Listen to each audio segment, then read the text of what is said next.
Boa noite. O Brasilianas.org de hoje discute os 7 anos do maior massacre da história de São Paulo. Um episódio que envergonhou a sociedade de São Paulo, o setor público, a mídia de São Paulo. É uma mancha que até hoje não foi resolvida.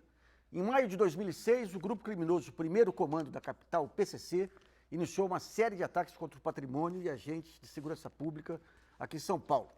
Houve uma represália em seguida, noites terríveis, dias terríveis de violência que resultaram na morte de mais de 560 pessoas.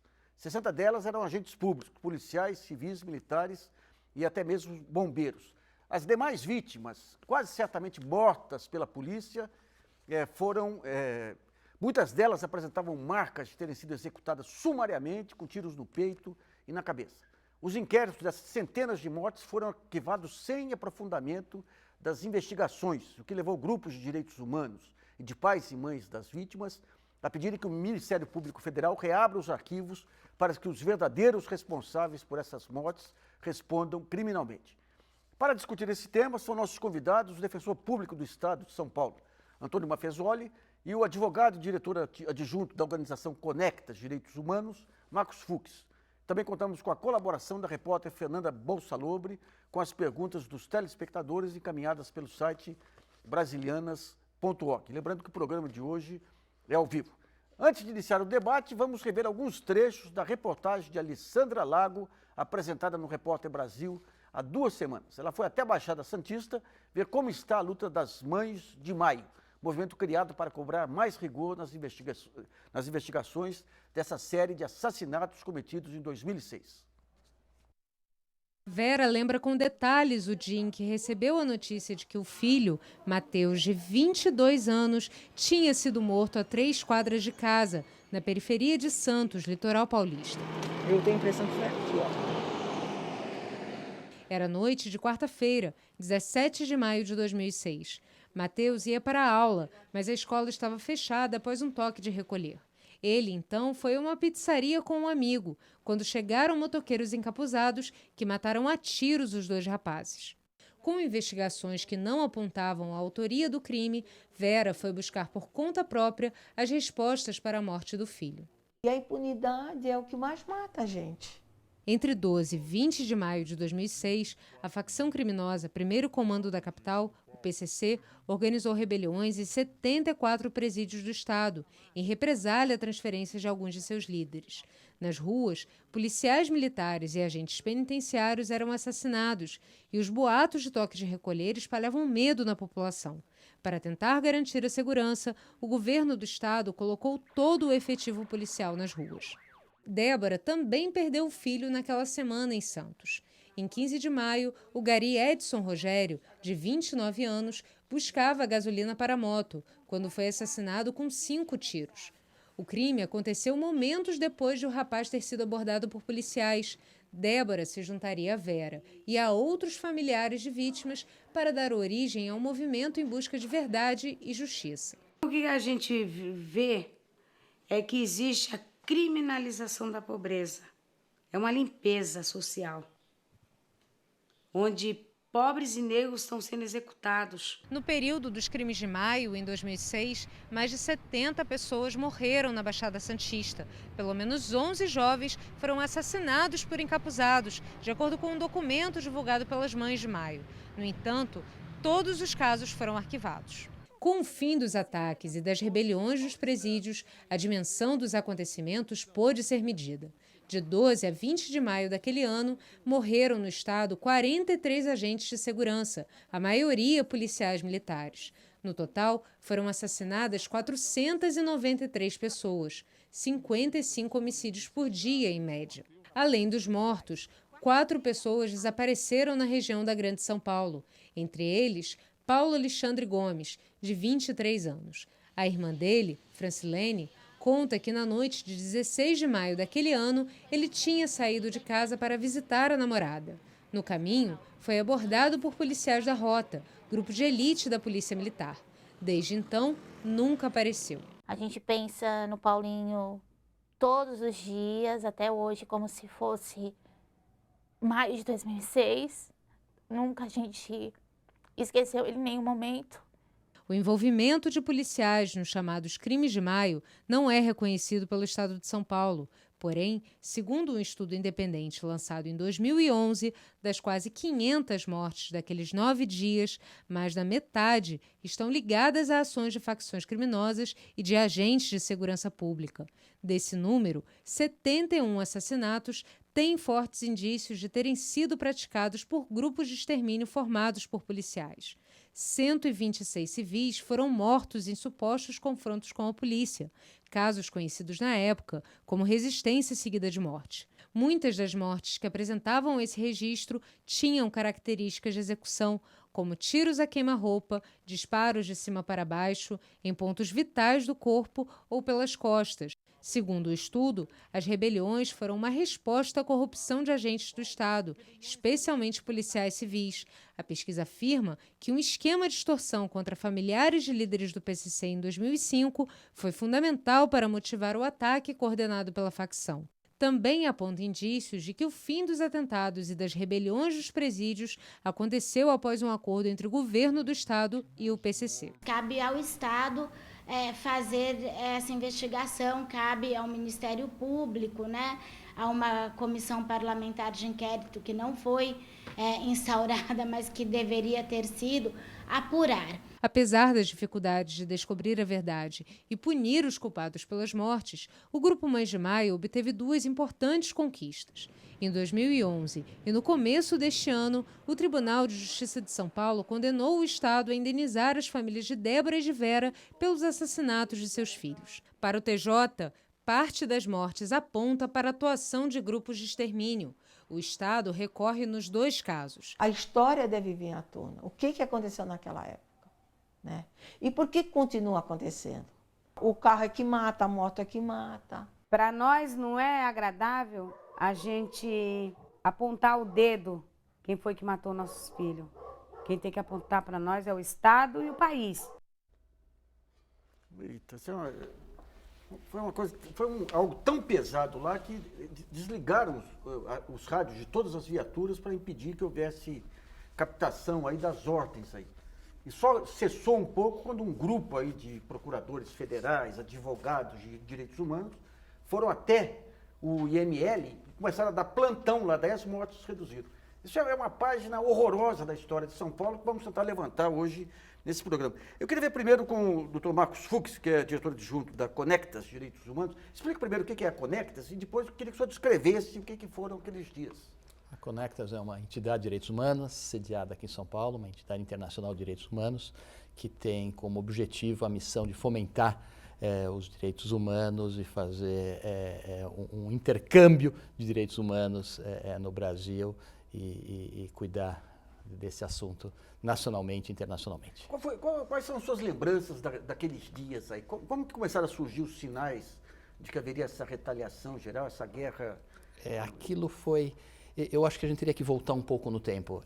Me parece que o sistema prisional, eu sempre insisto que o sistema penitenciário, que outro dia foi muito bem lembrado pelo ministro da Justiça, que é medieval, acho que sempre foi medieval e que leva a uma situação dessa.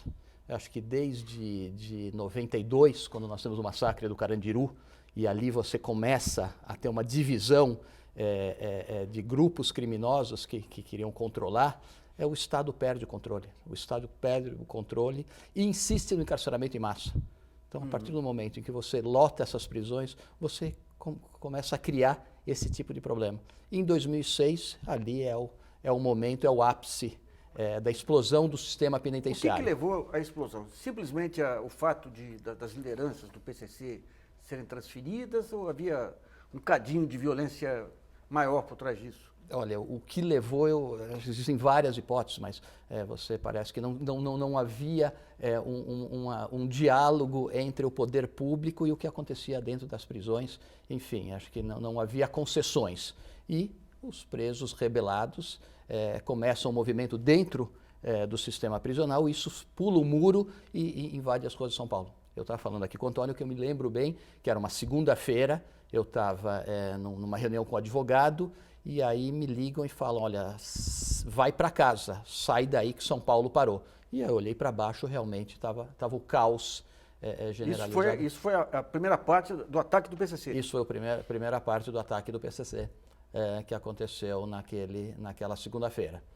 E aí, daí em diante, você tem esses números chocantes, são 493 mortes. E um dado importante do IML, são 2.400 tiros disparados aqueles laudos examinados, são 2.400 tiros. Então, você tem uma média entre 5 a 8 tiros por vítima. Isso é execução, né? Isso são execuções sumárias que você não consegue mais daí identificar e prejudica muito a prova. E as vítimas aí tinham antecedentes criminais? Muitos não tinham, Não como tinham. essa senhora, o Antônio, que representou como defensor público as mães e mais, eram jovens da periferia que trabalhavam, que estavam voltando para casa, ou que estavam em frente às suas residências, lavando o carro, conversando, e carros descaracterizados, carros com insufilme, chegavam e iam metralhando. Então você tem... O Antônio Mafezoli, que é defensor público do Estado, eu queria que você também trouxesse as suas lembranças aí desses dias de terror. Minhas lembranças pessoais, muito doloridas, muito assustadoras, levam a esses 3 primeiros dias, 4, na verdade, 3 primeiros dias onde houve os ataques do PCC. Eles começaram numa sexta-feira, dia 12 de maio. No domingo ia ser Dia das Mães, foi Dia das Mães. E os ataques, né, a prédios públicos, a ônibus que foram queimados, os estudos mostram, as pesquisas, né, numa represália à transferência de várias lideranças do PCC, naquele momento, né, mas com uma raiz que remonta lá atrás, como disse o Fux, a própria condição carcerária, o caos carcerário do Estado de São Paulo, que só vem se agravando ao longo do tempo. E é um importante dado também, citado no VT pela Sandra Carvalho, que é um estudo da ONG Justiça Global com o Laboratório de Direitos Humanos da Universidade de Harvard, que fala do achaque, né, aos líderes do PCC feito por policiais, né? A extorsão feita em 2005, início de 2006, com sequestro de familiar, tal, que gerou uma situação de conflito grande entre o comando do crime organizado no Estado de São Paulo, organizado e aceito e legitimado pelo Estado, como disse o Fux. Há muito tempo o Estado não tem mais o controle interno de presídios superlotados, então sem alguma organização dos próprios presos, aquilo seria incontrolável. E o PCC colocou ordem, né? Não tem rebelião, né? ou raramente diminuíram muito as rebeliões, apesar das condições ainda extremamente precárias, né? Da superpopulação, das condições ruins de habitabilidade e tal. Então, durante 3 dias, sexta, sábado e domingo, chegando na segunda com toque de recolher, foram feitos os ataques, né, a prédios públicos, a assassinato de alguns policiais, até de um bombeiro, de agentes penitenciários, policiais em folga. E aí os ataques cessam com um acordo. Né, O acordo é firmado no meio do tiroteio aí? O acordo é firmado no domingo, né? No domingo, a Secretaria de Segurança disponibiliza um avião e leva a presidente Bernardes, se não me engano, uma advogada do PCC para se entrevistar com o líder, Marcola, e confirmar que ele não estava machucado, que havia esse boato de que ele tinha sido torturado. E várias entrevistas, várias pessoas confirmam isso. De dentro do presídio, um outro preso, que eu não me recordo o nome, pega o telefone da advogada e liga para alguém e diz: cessem os ataques, está tudo em ordem, o negócio está, nós estamos fechando um acordo aqui. Aí os ataques acabam, né? Na segunda ainda tem o reflexo do toque de recolher, muito de terror, né, de medo coletivo, né? Não me lembro de nenhuma informação de que houve realmente uma ordem. Mas que coisa, uma organização dessa aí que um telefonema já... e acabam as rebeliões, né? Na sexta-feira, todos os presídios, né, rebelados, dezenas de presídios rebelados ao mesmo tempo, e os ataques na rua, e aí eles acabam. E aí começa, na segunda-feira, 15, no domingo já tem, né, a represália, né, a morte de... E a represália é indeterminada, vou numa região, quem você achar na rua, mate que... Então, isso que é impressionante, né? Eu acho que são dois tipos de morte naquele período. Dos casos chamados de resistência seguida de morte. Então, que há um reconhecimento da polícia que houve um confronto, um suposto confronto. Pelo menos os policiais chegam na delegacia e falam, olha, nós encontramos aquele grupo de pessoas, eles nos receberam a tiros, nós tivemos que atirar e nós matamos, né? É a grande parte, a maior parte dessas mortes se dá nessas condições em que os policiais reconhecem. Nós matamos aquelas pessoas porque eles, em legítima defesa. Digamos, a única evidência é a palavra do policial. Exatamente. Aí entra numa questão que transcende aquele período, que é como a Polícia Civil e o Ministério Público e o Poder Judiciário tratam desses supostos conflitos, os tais resistências seguidas de morte, né, que sequer são investigados por promotores do júri, né, que têm a competência de investigar crimes de morte. Então, a grande parte daquelas mortes aconteceram nesses supostos conflitos, com a palavra exclusiva dos policiais, aceita como verdade absoluta, sem nenhuma investigação, e os casos são arquivados. Casos, inclusive, arquivados em que a Defensoria Pública tentou reabrir, porque havia testemunhas dizendo que os policiais prenderam as pessoas com vida e depois elas apareceram mortas, então que não houve um confronto, né? Que o caso não foi reaberto. E uma parcela menor que essa, mas também considerável, foi mencionado no VT de 71 mortes, em casos de grupos de extermínio, pessoas encapuzadas, com mini metralhadoras, armamento de uso exclusivo da polícia, chegar em algum lugar e metralhar. Esses são os casos que aconteceram em Santos, né, onde eu trabalho, e que eu acabei tendo contato maior. Esses casos também não foram punidos, né, nenhum deles, todos eles foram arquivados, apesar de crimes cometidos em vários dias desse período, com as mesmas características, envolvendo os mesmos veículos, um carro grande escuro, uma moto, com as pessoas encapuzadas, com o mesmo armamento. Cada morte foi investigada por um inquérito separado, sem nenhuma conexão, elas não foram reunidas, não houve uma investigação séria, os casos foram arquivados. Todos os casos arquivados? Todos os casos arquivados. Mas o Ministério Público Estadual não tem vergonha, assim, os seus membros aí de compactuarem com algo dessa maneira? A imprensa não tem vergonha de ter compactuado com algo dessa maneira? Exatamente. São, né, cerca de 500 mortes num período de 12, 13 dias que quedaram impunes. Diga-se, né, as mortes dos civis, das pessoas, quase 80% sem nenhum antecedente criminal. 80%? As mortes dos agentes públicos, dos policiais, agentes de segurança, foram investigadas. As pessoas foram presas e condenadas as vítimas, os policiais, seus familiares foram indenizados, tal. As mortes das pessoas, né, uma grande parcela que não estava nem suposto confronto, né, no caso de grupo de extermínio, que não tinha envolvimento criminal anterior, todas arquivadas. Vamos a uma pergunta selecionada pela jornalista Fernanda Balsalobre. Lembrando que o programa é ao vivo, você já pode enviar suas perguntas pelo site www.brasilianas.org. Fernanda. A pergunta é do Danilo Souza, de São Bernardo do Campo, São Paulo. Ele diz o seguinte: li em uma matéria que apenas 5% dos boletins de ocorrência registrados pelas polícias no país chegam a ser investigados e concluídos. O mesmo não pode estar acontecendo em relação ao volume de crimes que foram realizados em maio de 2006, ou seja, não é mais um caso de falta de organização e infraestrutura das polícias investigativas, ao invés de corpo mole? Marcos, bom, pelo que o Manfesoli colocou, o correto seria juntar tudo num inquérito só, é isso? Sim, respondendo à pergunta desse telespectador, a polícia vai começar a trabalhar direito no Brasil quando o governo investir mais em pessoal, em tecnologia, em apuração e investigação.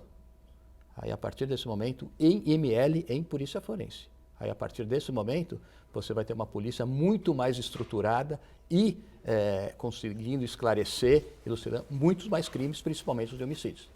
Né? Você tem um departamento de homicídios e proteção à polícia, onde você tem os policiais na rua investigando, você tem poucos policiais fazendo aquele trabalho de investigação.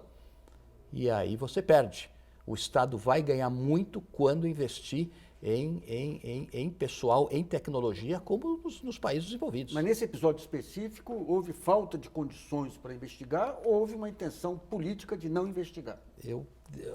Uma resposta difícil.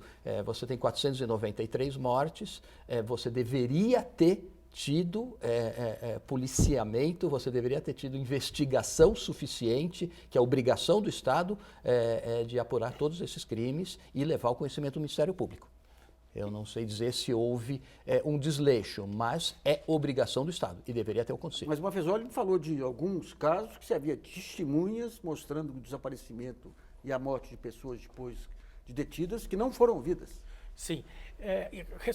Respondendo as duas questões, principalmente a do telespectador, acho que é preciso a gente pontuar que é inquestionável que é uma questão de classe. Né? A maioria dos homicídios não investigados envolvem pessoas pobres, acontecem na periferia.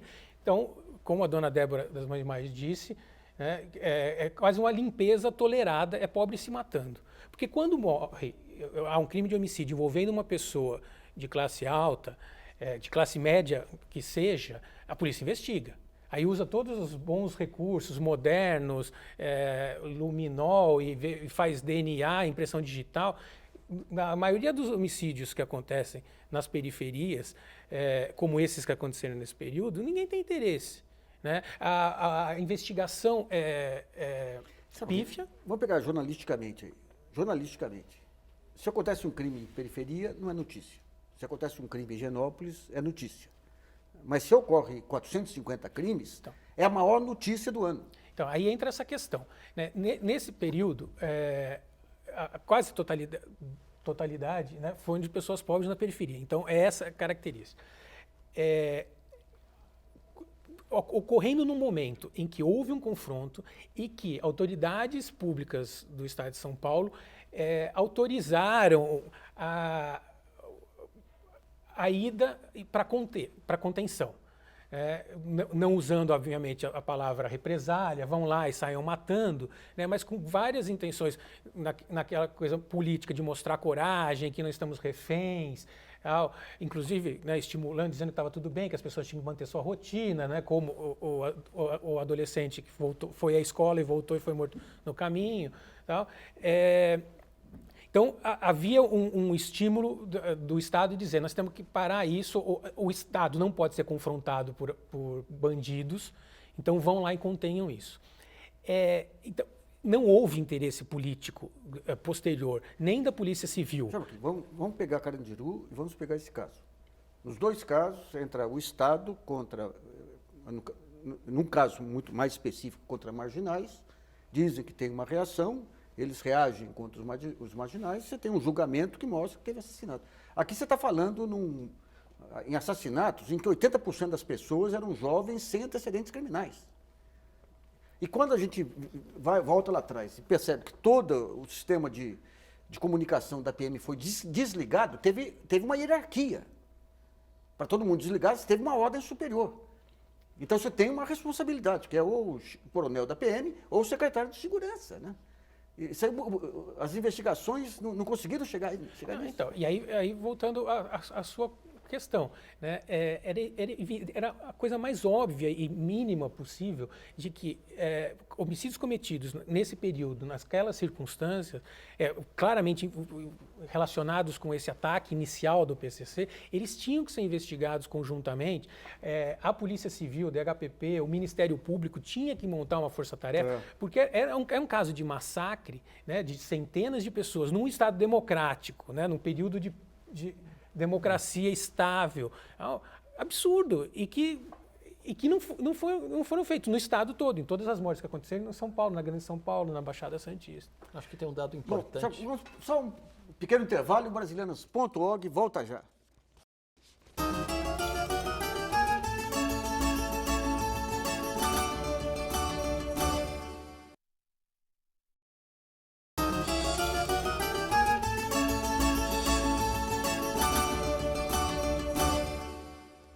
Voltamos com o Brasilianas.org, que hoje discute os 7 anos do maior massacre da história de São Paulo, que ficou conhecido como os Crimes de Maio.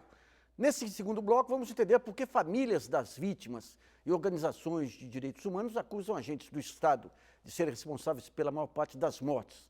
Antes, vamos rever parte da reportagem de Alessandra Lago, apresentada no Repórter Brasil, onde ela mostra que os crimes com características semelhantes àqueles ataques de 2006 continuam acontecendo nos anos seguintes. Confiram aí. Na noite de 21 de abril de 2010, o filho de Flávia, Marcos Paulo, então com 18 anos, foi a uma festa de aniversário com um amigo, Eric, de 21 anos, em São Vicente, na Baixada Santista, litoral de São Paulo. Horas depois, os pais dos jovens receberam a notícia de que eles tinham sido baleados por homens encapuzados que estavam em motos. Eu estava que nem uma louca, vagando na rua de madrugada, porque eu estava procurando um motivo para morrer. E eu achava que eu saindo à noite eu poderia morrer. Quem sofre é os pais, né? Os pais que ficam aí sofrendo. Não existe crime perfeito, né? Existe crime com má investigação. Não foi investigado. Só em maio de 2006, 493 pessoas foram assassinadas em todo o estado de São Paulo. 4 anos mais tarde, crimes com características semelhantes se repetiram no litoral paulista. Em 18 de abril de 2010, um soldado da Força Tática foi morto. Em seguida, num intervalo de 9 dias, foram assassinadas 22 pessoas, entre elas Marcos Paulo e Eric. Assim como em 2006, há suspeitas da atuação de grupos de extermínio. Em 2012, os índices de violência no estado de São Paulo tiveram um novo salto. Em maio, policiais da Rota, grupo de elite da Polícia Militar, foram presos depois de matarem 6 homens suspeitos de serem membros do 1º Comando da capital. Nos meses seguintes, novos confrontos entre a polícia e a facção criminosa voltaram a matar civis. Em outubro do ano passado, o filho de Maria Helena, José Rodrigo, de 25 anos, foi morto a tiros, horas depois do assassinato do sargento Marcelo Fukuhara, também na Baixada Santista. A mãe faz questão de mostrar que o filho não tinha antecedentes criminais e questiona a falta de investigações. Já se completam 7 meses e até agora ninguém me procurou. O número de homicídios aumentou em 2012. Após 2 anos em queda, foram mais de 4.800 casos naquele ano. 88 PMs foram assassinados, o maior índice nos últimos 6 anos. E a letalidade policial também cresceu. 547 casos foram classificados como resistência seguida de morte, número que superou até o ano de 2006, quando 495 pessoas morreram em supostos confrontos com a polícia. Em novembro do ano passado, o então delegado-geral da Polícia Civil do Estado, Marcos Carneiro de Lima, admitiu que pelo menos uma vítima de homicídio teve a ficha criminal acessada por policiais militares. As vítimas, antes de serem mortas, tiveram os atestados de antecedentes pesquisados pela polícia. Isso é muito emblemático. O comando da polícia não compactua com o policial que quer fazer justiça com as próprias mãos. Os excessos em ações policiais geraram discussões quanto aos termos resistência seguida de morte e auto de resistência nos boletins de ocorrência. Em dezembro, a Secretaria Nacional de Direitos Humanos publicou uma resolução em que recomenda aos estados a substituição por homicídio ou lesão corporal decorrente de intervenção policial. No mês seguinte, a Secretaria de Segurança Pública de São Paulo acatou a recomendação. Em coletiva de imprensa na semana passada, a cúpula da Secretaria reforçou a importância da medida. O secretário de Segurança Pública negou a existência de grupos de extermínio formados por policiais e ex-policiais militares. Existem situações isoladas, cada qual, quando surge e aparece, são objetos de investigação. Não se pode dizer que tem grupos de extermínio. Bom, eu queria ver com o Marcos Fux, que é advogado e diretor adjunto da organização Conecta Direitos Humanos. Essas investigações de crimes da polícia, pela própria polícia, qual que é o grau de efetividade, Marcos? Acho que se nós tivéssemos, temos muitos policiais sérios, temos muitos policiais competentes, nós teríamos um grau de esclarecimento muito grande. Como eu disse anteriormente, se você tem uma polícia pouco aparelhada, se você tem maus policiais, como existem em todos os segmentos, aí você tem um grau de satisfação que deixa a desejar. Me parece que o secretário de Segurança Pública, ao editar a Resolução 05, ao preservar o local do crime, afastando esse nefasto instituto da resistência seguida de morte, é um passo importantíssimo para a elucidação de crimes. E aí você tem essa condição problemática, se o PM socorre a vítima, se não socorre, né? O policial tem um procedimento padrão que ele sabe avaliar, ele sabe socorrer a vítima, o suspeito, para um hospital, para o pronto-socorro próprio. Mas não é chocante o fato de, a partir do momento que o secretário proíbe que os policiais mexam no local, acudam às vítimas, caia os índices de assassinato, de morte aqui? Eu não sei. O próprio secretário deu uma entrevista eu não sei se os estudos existem que estão comprovando isso. O secretário que afirmou isso aí. Me parece que você tem uma redução de 4% no número de homicídios. Porém, você tem um aumento em outros crimes em São Paulo. Né? Você teve um aumento em estupro, você tem um aumento em latrocínio, você tem um aumento em furto. Então, precisa ter um pouco de cuidado com essa primeira avaliação. Mas eu acho que é um grande avanço, o Antônio, que advoga muito, o quanto é importante você preservar a prova, você preservar o local do crime. E, obviamente, o Copom, quando acionado, mandar a ambulância, mandar o SAMU o quanto antes, para você também socorrer a vítima. Eu queria que o Antônio Mafezoli contasse um pouquinho o que ocorre com esse fenômeno aí de Santos, da Baixada Santista, que parece que se destaca em relação a outras regiões aí pelas mortes. E também o esforço que está sendo feito até agora para tentar levar, conseguir indenização para as vítimas, para as famílias das vítimas, e a condenação e a apuração dos crimes. O que resultou até agora? O que foi feito? O que resultou até agora? Então,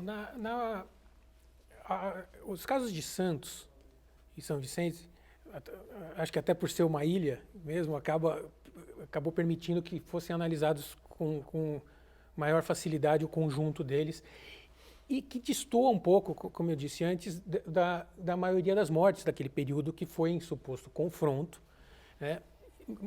Enquanto lá houve a atuação de um grupo de extermínio, ao contrário do que o secretário afirmou. Tanto existe esse grupo que ele atuou em outros anos. A não punição, a não investigação, a não punição daquele grupo em 2006 acabou autorizando, liberando para que ele voltasse a atuar, como no caso do filho da dona Flávia, né, do Marcos, morto em 2010. Em 2010 houve 22 mortes, em 2011 houve mais de 10 mortes, não lembro o número exato. Mais de 10, execuções mesmo. Execuções pelo grupo extermínio, encapuzados, usando o mesmo carro grande escuro, a moto, a mini metralhadora .40, idêntico. E nos casos dos anos seguintes, 2010, 2011, em seguida também a morte de um policial. Então, ficava evidente que era uma represália a morte de um policial que eles saíam matando, que foi o que aconteceu em 2006, né? Morreram alguns agentes no começo. Só para entender, por que executam jovens sem antecedentes? É para criar o fato ou erram a avaliação? O que é que leva... Então, eu me pergunto isso, eu não consigo entender. Eu suponho que seja nessa intenção de demonstrar poder através do terror, né?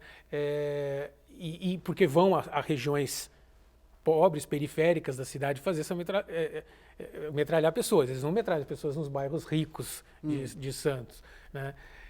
Então é meio tocar o terror, como diz na gíria, porque não são envolvidos, né? Não é um acerto de contas, que eu vou matar o líder daquele bando ou traficante, chefe da região que matou o policial. Não é isso, né? São pessoas sem envolvimento criminais, trabalhadoras de carteira assinada. Respondendo ao restante da sua questão, o que nós fizemos em Santos, portanto, facilitados por essa questão de ser a atuação de um grupo de extermínio, foi atender algumas famílias que procuraram a Defensoria Pública, logo depois de maio de 2006, acabaram constituindo esse movimento Mães de Maio, que reúne mães, pais, parentes, de vítimas de violência e hoje se expandiu, virou uma ONG importante no cenário nacional discutindo segurança pública, tal, com ligação com grupos de familiares de vítimas de outros estados, com as mães da Praça de Maio da Argentina, um grupo hoje importante na militância de direitos humanos. É importante dizer que foi a partir das redes sociais e dos blogs que elas criaram que foi possível montar Exatamente, essa rede. e tem sido cada vez mais ampliação nisso. Essas mães nos procuraram a Defensoria Pública, que estava nascendo naquele momento, né? O Estado de São Paulo foi o antepenúltimo estado a criar a Defensoria Pública no Brasil, só aconteceu em 2006. A posse da primeira Defensora-Geral foi no dia 15 de maio, dia do toque de recolher. E nós ainda com uma estrutura bastante precária, com poucos defensores públicos à época, conseguimos atuar de alguma forma nessa mobilização nos primeiros dias, indo ao IML, preservando dados, requerendo documentos, os laudos de exame de corpo de delito que acabaram permitindo que as pesquisas do Conectas e do Justiça Global provassem isso, né, que o número de tiros exagerado em partes letais, de cima para baixo, a queima-roupa, demonstrando claros sinais de execução. Nós lá em Santos fizemos um pouco mais além, que foi entrar com todos os inquéritos. Quando a Defensoria Pública foi acionada, todos os inquéritos policiais já estavam arquivados. Os crimes foram em maio, em setembro já tinha inquérito arquivado, o que durou cerca de um ano. E finíssimos, os autos dos inquéritos policiais são finos, demonstrando que não houve investigação. Os inquéritos já estavam arquivados, portanto, nós fizemos, no primeiro momento, a pedido das mães, a apresentação de ações de indenização contra o Estado, baseados em 3 motivos. Primeiro, pelos claros sinais de envolvimentos de policiais militares, então, de que eram agentes do Estado que integravam o grupo de extermínio lá em Santos, né? Em segundo lugar, porque o Estado não garantiu segurança pública, que é um direito humano garantido em todos os tratados internacionais, à população. Então, se uma pessoa, o Matheus, que foi mencionado na reportagem, né, que estava no 3º ano do ensino médio, junto com o Ricardo voltando, foi à escola porque tinha que fazer prova, ligaram à tarde para a escola, vai funcionar hoje porque tem toque de recolher. Não, vai funcionar. Chegaram lá, a porta da escola estava fechada.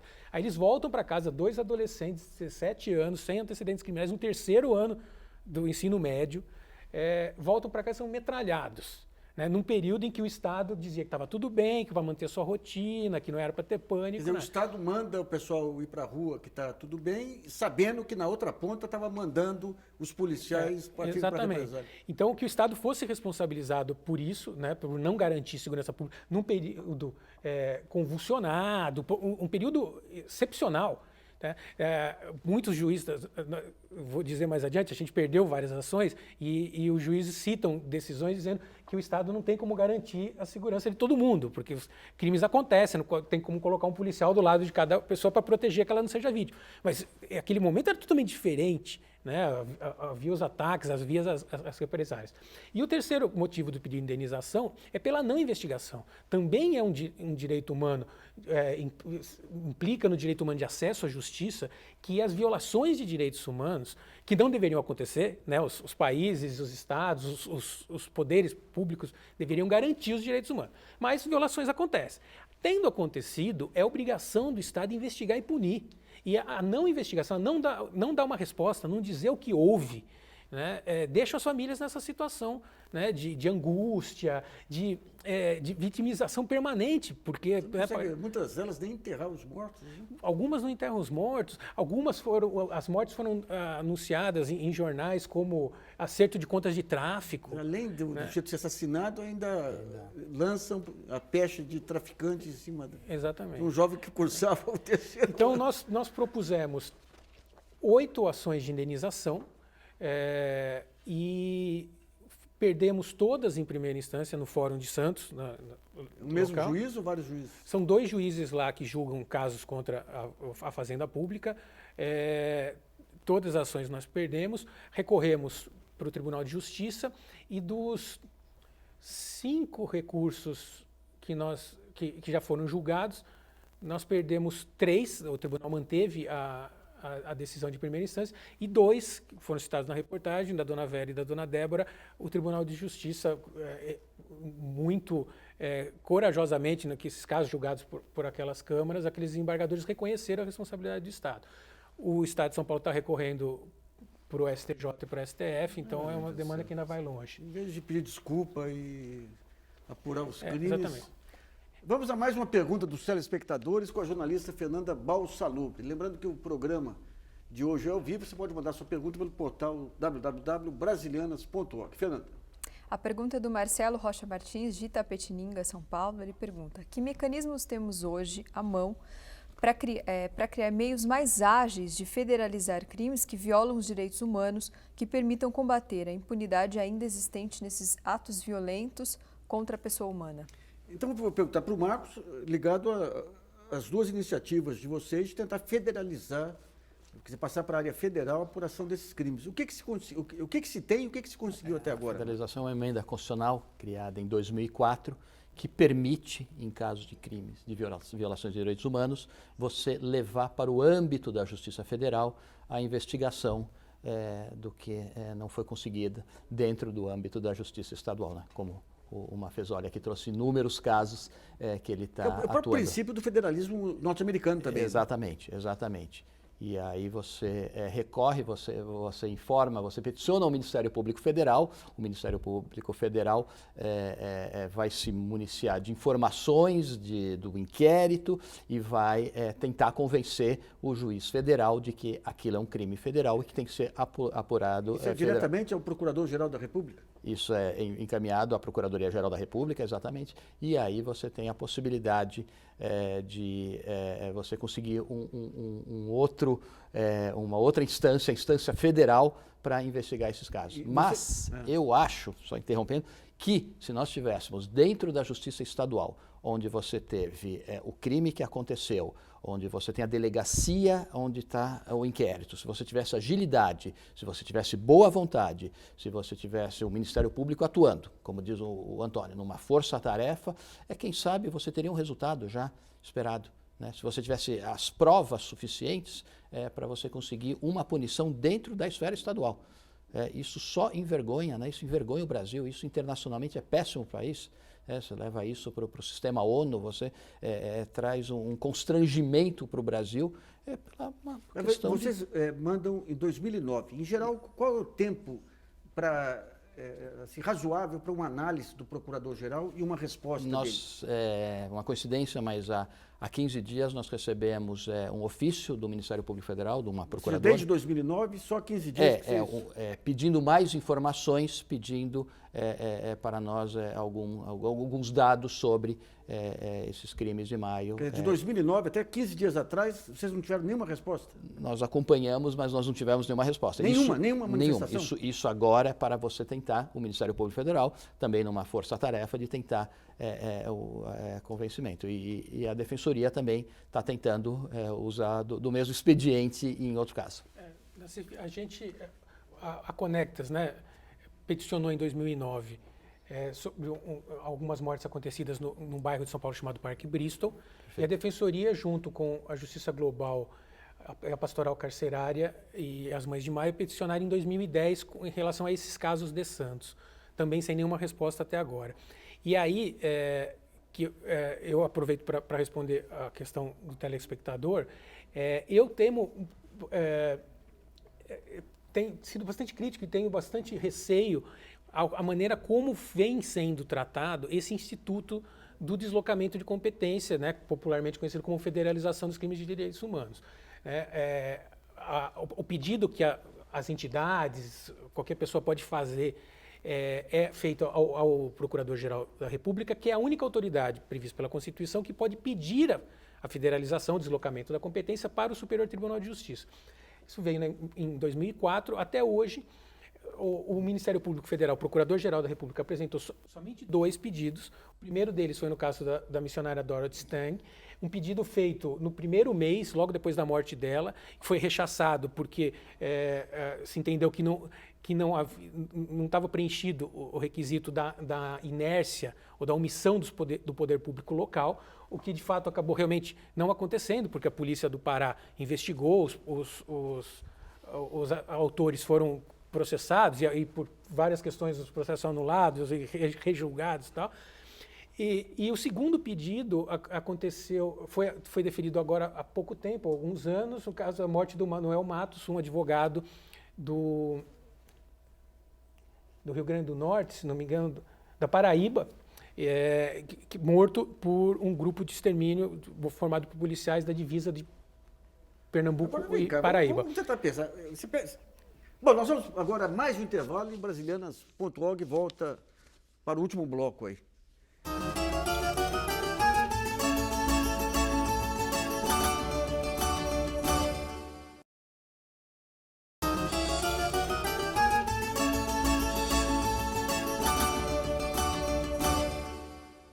Voltamos com Brasilianas.org com o tema Os Crimes de Maio de 2006.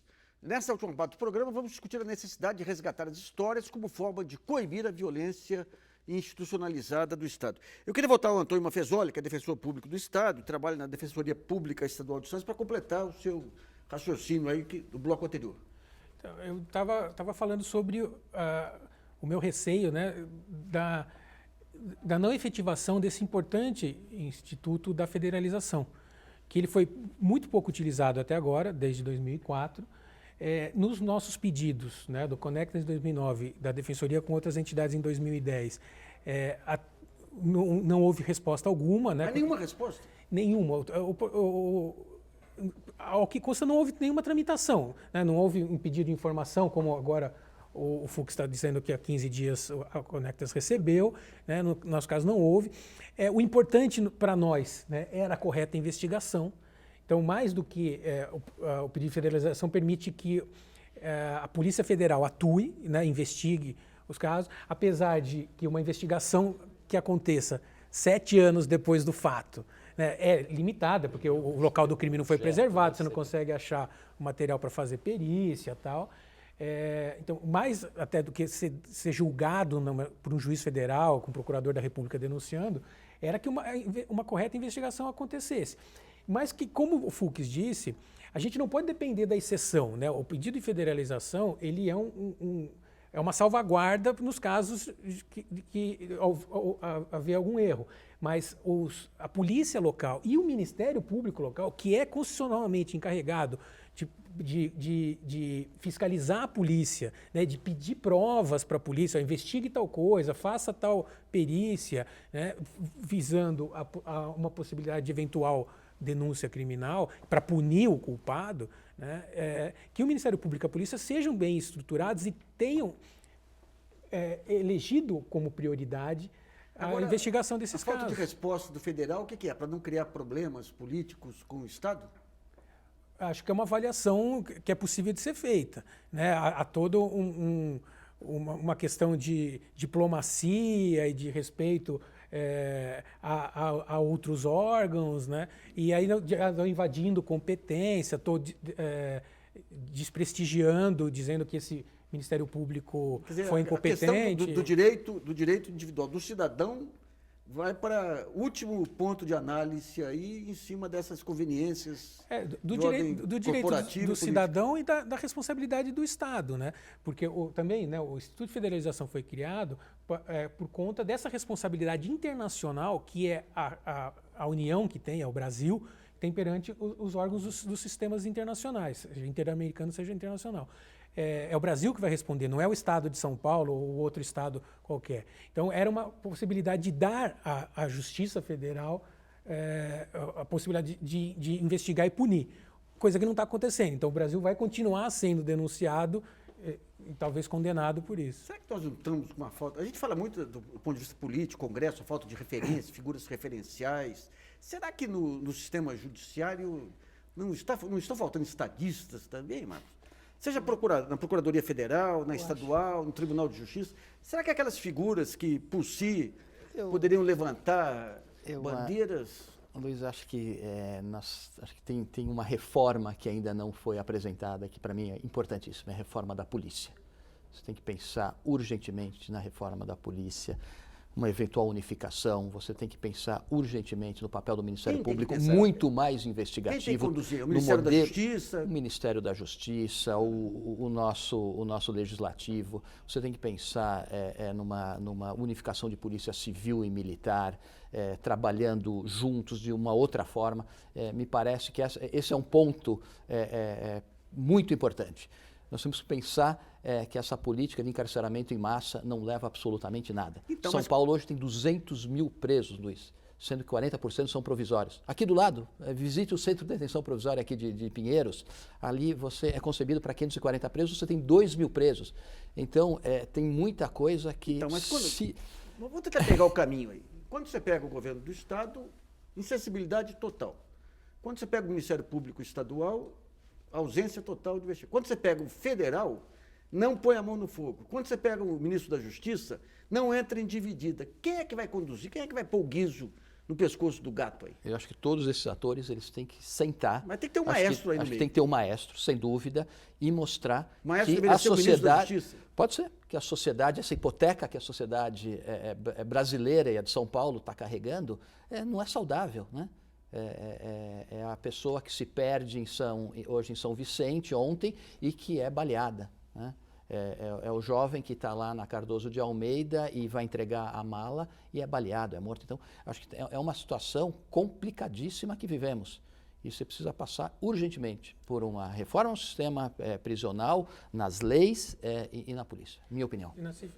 Infelizmente, o programa Brasileiros.org sobre os 7 anos do massacre de maio de 2006 termina por aqui. Eu agradeço muito a participação do defensor público do Estado, Antônio Maffezoli, e do advogado diretor adjunto da organização Conectas Direitos Humanos, o Marcos Fux. Agradeço a colaboração da repórter Fernanda Balsalobre. E como brasileiro, eu digo o seguinte, eu estou envergonhado. Isso aí é uma humilhação para qualquer pessoa que pense em Brasil. É uma humilhação essa ausência do Estado de São Paulo, a ausência do governo federal, a ausência do Ministério Público Federal, a ausência do Ministério Público Estadual, cumplicidade da polícia com esse que é o crime mais odiento que eu já vi em toda a minha carreira de jornalista. Bom, ficamos por aqui, até a próxima segunda-feira.